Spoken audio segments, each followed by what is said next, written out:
Ready to level up from the basic Crypto.com app? The Crypto.com exchange is a professional trading platform with advanced features. I'll show you how to get started. Welcome back to Guide with Samuel. The exchange is separate from the main app and is designed for active traders. First, you'll need to create an exchange account and link it to your main Crypto.com app account.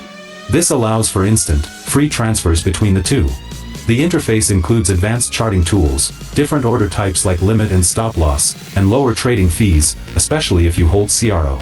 A crucial pro tip: start with a practice wallet.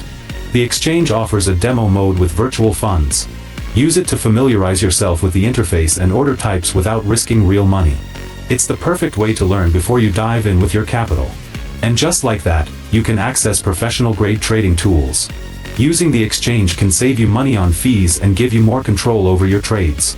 Are you more of a spot trader or a beginner? For your final question, subscribe for our next video on how to update KYC on Crypto.com. Thanks for watching.